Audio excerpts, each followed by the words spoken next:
o que uma ameba que não morre, o suposto primeiro pecado de Adão e Eva e a nossa ansiedade de todo dia. O que isso tudo tem em comum? Parece o começo de uma piada meio esquisita, eu sei. Mas o material que a gente recebeu para analisar hoje argumenta que esses 3 pontos estão, amarrados por um fio invisível que conecta morte, sexo e a ideia de sermos indivíduos. Exato. Nós temos aqui um capítulo fascinante que mergulha fundo na biologia, na psicologia, para tentar responder uma pergunta que talvez a gente nem soubesse que tinha: por que, na nossa cabeça, a consciência do sexo e o medo da morte andam tão juntos? Pois é. E o nosso objetivo aqui hoje é tentar desvendar essa conexão. A gente vai começar assim, bem do básico, no nível dos organismos de uma célula só, para entender onde e por que a morte natural surgiu na história da vida. Certo. Aí a gente vai ligar isso com a evolução da sexualidade e, por fim, saltar para a consciência humana, para ver como essa ideia de sermos únicos, de sermos um eu, molda as nossas experiências mais profundas de amor e de medo. Certo, então vamos começar por essa criatura que parece de outro mundo. O texto abre com uma afirmação que já, bagunça a cabeça. A morte natural, como a gente conhece, não é uma regra para todos os seres vivos. E aí nos apresenta a ameba. Esse é um ponto de partida fundamental. Porque quando a gente pensa em vida, a gente pensa em nascimento e morte, né? Mas a ameba, ela vive fora dessa lógica. Como assim? Ela é, na prática, imortal. Não no sentido de que não pode ser destruída, claro, mas ela não morre de velhice. Ela não tem um ciclo de vida com um fim programado. Quando ela cresce até um certo ponto, ela simplesmente se divide em 2 amebas novas, idênticas. Peraí. Quer dizer que a ameba original não morre, ela se transforma na sua própria descendência? Ela continua vivendo só que em dobro? Exatamente essa a ideia. É um fluxo contínuo de vida. O texto até menciona um experimento impressionante. Uma linhagem foi observada por mais de 3.000 gerações. Nossa! E os cientistas só pararam porque cansaram, sabe? Não porque a ameba mostrou qualquer sinal de envelhecimento. Ela poderia, teoricamente, continuar para sempre. Isso me faz pensar. Se a ameba não tem essa individualidade, esse corpo com começo, meio e fim, ela também não pode sentir solidão. É um conceito muito estranho viver sem ser um eu definido. Esse é o pulo do gato que o autor quer construir. A ameba não tem 3 coisas que, mais para frente na evolução, aparecem sempre juntas. Primeiro, uma estrutura corporal fixa. Ou seja, individualidade. Ok. Segundo, a reprodução sexual. E terceiro, a morte natural. Para a ameba, esses conceitos simplesmente não existem. Ok, mas se ela só se divide, de onde vem a energia para isso? O texto fala de um excesso de energia que impulsiona a vida. Como isso funciona na prática? Olha, o que é fascinante aqui é o motor por trás de tudo. A vida, por natureza, produz mais energia do que precisa só para se manter.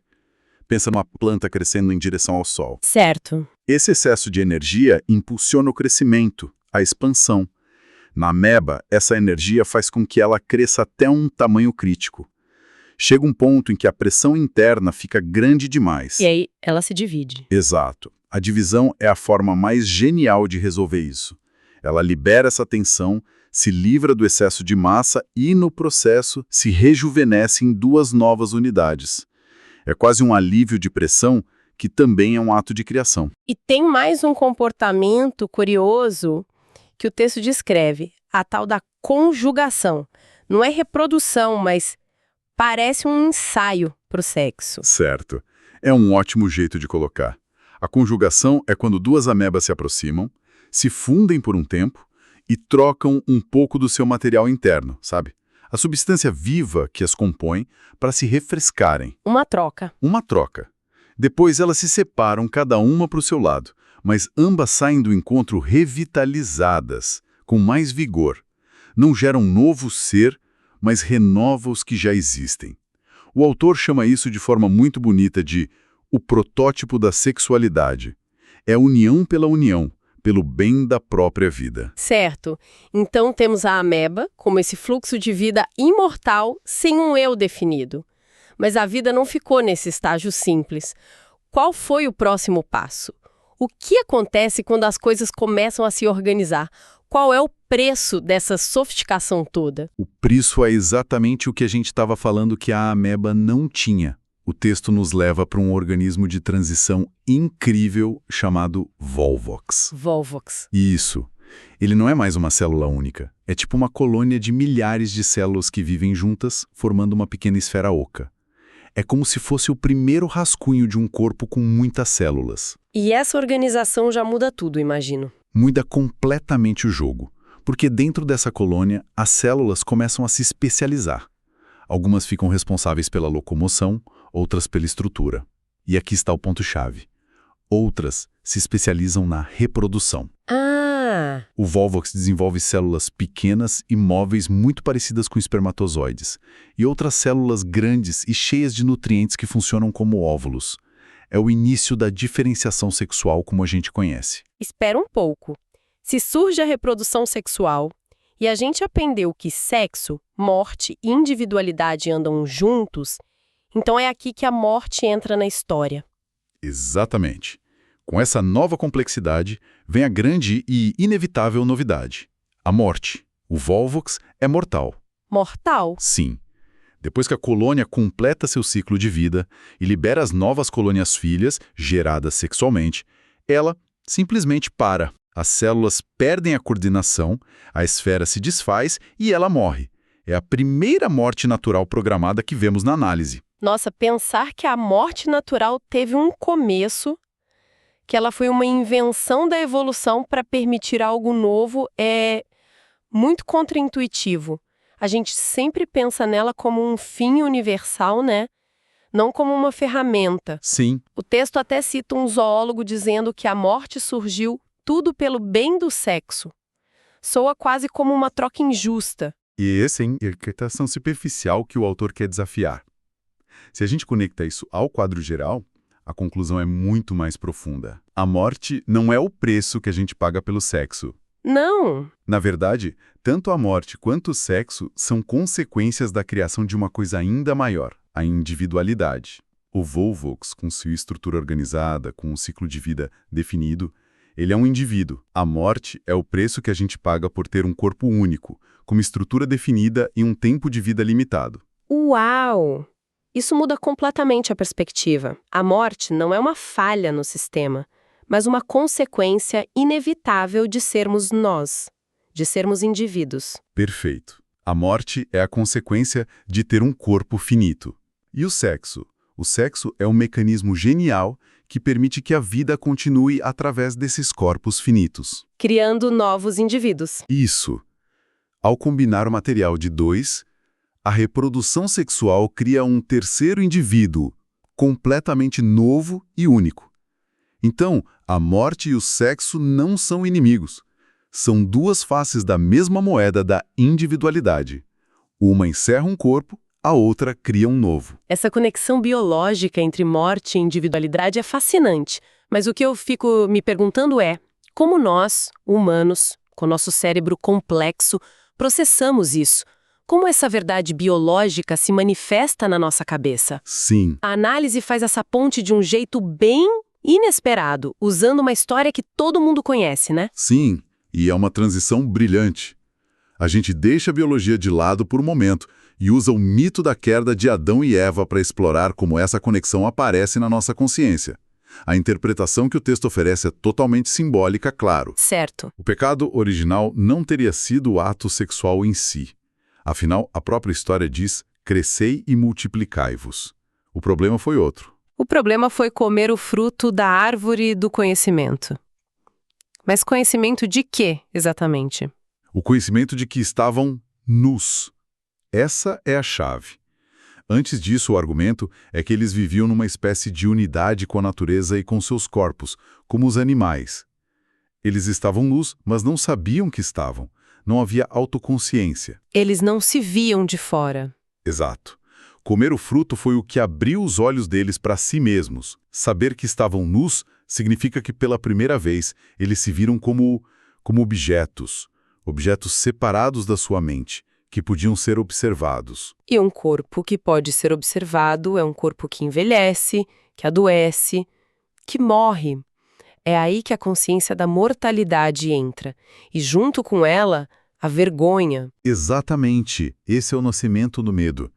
Essa tomada de consciência cria uma divisão profunda na psique humana. De um lado, surge o ego, a nossa mente, o eu que pensa e observa. Do outro, fica o corpo, que o texto chama de soma, que é o organismo que apenas sente e existe. A mente se separa do corpo. Sim. E essa separação é a raiz do problema. O ego, a mente, começa a desconfiar do corpo. Por quê? Porque o corpo, com seus instintos, suas necessidades e especialmente sua sexualidade, lembra o ego de que somos animais. E pior, lembra que esse corpo é frágil, corruptível e que um dia vai deixar de existir. A sexualidade e a morte se conectam psicologicamente nesse ponto.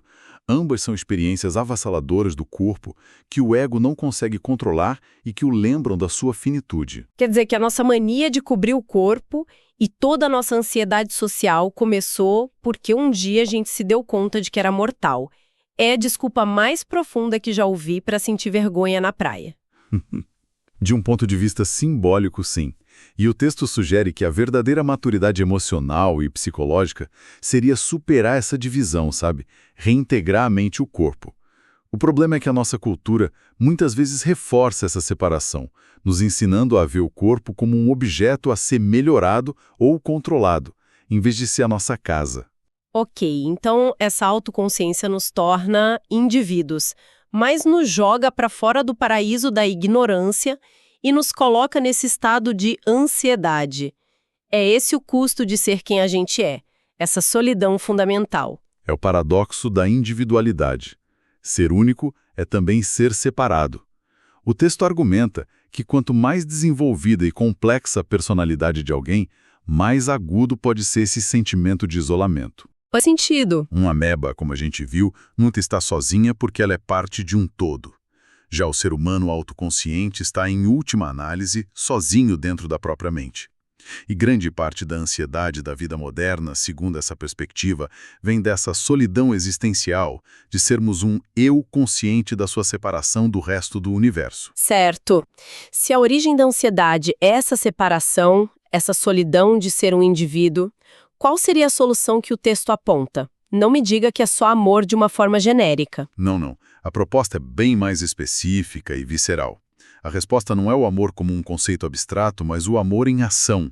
E a sua forma mais primária e poderosa é o sexo. Ah! A análise descreve que existem duas forças fundamentais operando em nós. Uma força que busca estrutura, organização, diferenciação, isso é o que a gente chama de ego ou personalidade. É a força que nos constrói como indivíduos. A outra seria o oposto disso. Exatamente. A outra força busca a fusão, a união, a dissolução das barreiras. É a força que nos empurra para nos conectarmos com o outro, para quebrar a casca do eu. E essa força é a sexualidade. Então não é só sobre prazer físico. É sobre uma necessidade psicológica profunda de escapar de si mesmo por um instante. Exatamente essa a ideia. A sexualidade é o grande contraponto à rigidez do ego. É a força que nos impulsiona para a união, quebrando, mesmo que temporariamente, a barreira que nos causa tanta ansiedade. A barreira da solidão. Isso. No auge da experiência sexual, o ego se dissolve por um momento. A sensação de separação desaparece. É o antídoto mais potente para a solidão de ser um indivíduo. Por isso, o autor conclui de forma bem direta. Uma pessoa que vive sua sexualidade de forma plena e saudável tende a ser mais alegre, mais aberta ao mundo. Enquanto a frustração nesse campo leva à amargura, ao ressentimento. Uau! Olhando para trás agora, o caminho faz todo sentido. A gente saiu da ameba imortal, que não conhece nem a morte nem a solidão. Isso. Passou pelo Volvox, que ganhou o direito de morrer ao se tornar um indivíduo, e chegou na gente, na consciência humana, que lida com a ansiedade gerada por essa mesma individualidade que nos define. Exato. A análise nos mostra esse paradoxo incrível. Biologicamente, a sexualidade é a maior afirmação da vida, o motor da criação.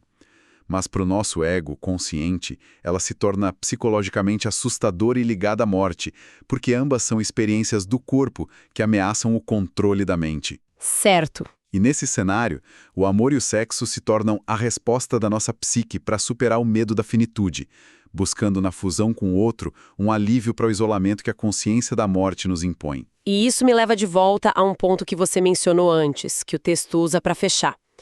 Ele faz uma distinção muito interessante, citando a Marilyn Monroe como um símbolo da sexualidade, mas não necessariamente a sua personificação. Sim, é um ponto sutil, mas importante. A ideia é que a verdadeira maturidade sexual se reflete num corpo integrado, harmonioso, não só numa imagem projetada. Isso nos deixa com uma pergunta para refletir. Se a sexualidade é essa expressão tão vital e um antídoto para a ansiedade da morte, o que acontece numa cultura como a nossa, que tantas vezes a trata como um espetáculo, um produto ou uma performance? Ao separar a sexualidade da personalidade, ao transformá-la em uma imagem, em vez de uma experiência integrada, será que a gente não está enfraquecendo uma das nossas ferramentas mais poderosas para lidar com a consciência da nossa própria mortalidade?